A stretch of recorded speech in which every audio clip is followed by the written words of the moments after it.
Hey guys, in our today's video, we will try to see how to measure a strike and dip. For this video, we will be using our field video. Okay, so we are dealing with the joint plane. So you can see here, this is joint plane which has a small exposure, but we can use this exposure to measure the strike and dip of this joint plane. So the very first step in measuring the strike and dip is that you have to find the strike direction on this plane, right?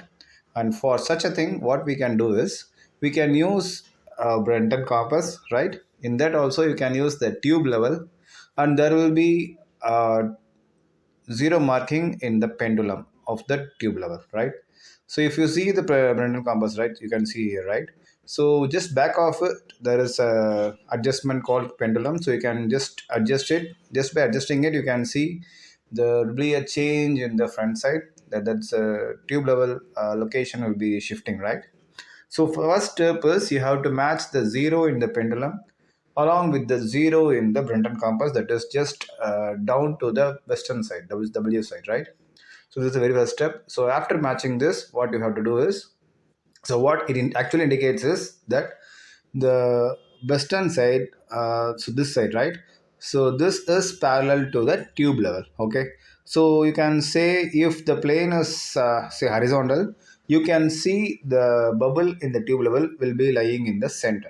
So for such a thing, to make that thing happen, we are actually making this 0 0 matching, okay? So after matching this, you have to keep the Brunton in the plane just like this, and you have to rotate it. Either way, you can shift it to your right hand side or left hand side, no problem. You can have a complete 360 rotation, but you can see one thing, there is in only one direction, that is actually on a one certain line, there will be the bubble will be in the center in a tube level, okay? So that line is called as the strike line. So you can simply use a sketch or a marker to draw that line. So that's it. So when you had drawn that line, which is the strike line, the important first step is over. So hereafter you can use the Brunton or even clinometer to measure the strike direction, dip direction, and dip amount, okay? So let me tell you a shortcut to remember. So if you hold the Brunton just like this, as you can see your face in the mirror of the Brunton, right? So consider it as a crystal. Say let it be a cubic system. So you know what is A1, right? So A1 is the axis that runs front to back, right? Okay, so when you are holding the Brunton just like this, the A1, the axis that is parallel to A1 will be used to measure the strike direction. Remember that, okay?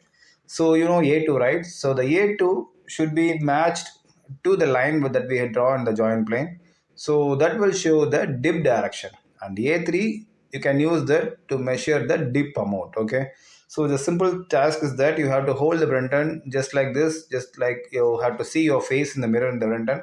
So if you hold it like this, you can consider three axes just like our crystallographic axis, which is A1, A2, and A3. As you know, A1 is running from front to back, A2 is from left to right, and A3 is from top to bottom. So you can use A1 to measure the strike direction, A2 to measure the dip direction, and A3 to measure the dip amount, okay? So I will do it one by one. You can see here. So the first step is you have to match A1 with the strike direction. So after matching this, you have to see the bull's eye level, okay?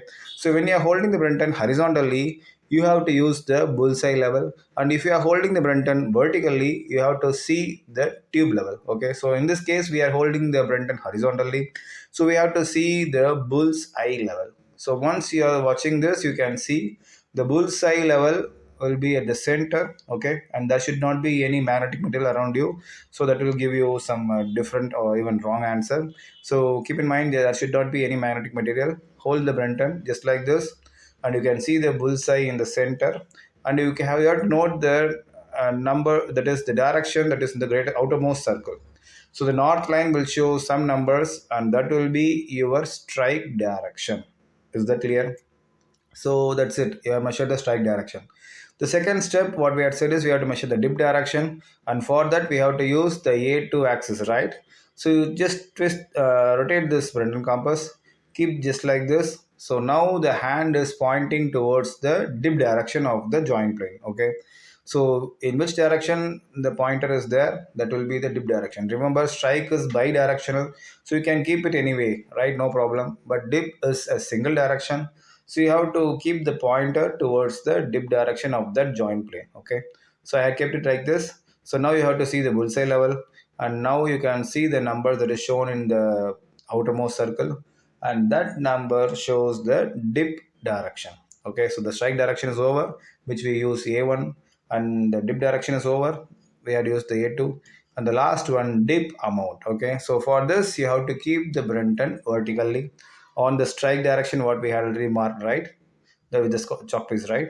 So keep that like this, and you have to rotate the pendulum just by watching it. Okay, so when you are rotating, you will see the bubble will be moving, tube level will be moving a bit, right? So what you have to do is you have to keep that tube level bubble in the center of the tube. So this indicates actual horizontal plane from that inclined plane, right? And dip is the measure of inclination of that particular plane from horizontal, right? So when you are adjusting it and keep it 0, whatever the value that's shown by this pendulum will be the dip amount. Okay, so you can just adjust it, and you can see the bullseye, sorry, tube level is matching at the center, and this answer will be your dip amount. Is that clear? Okay.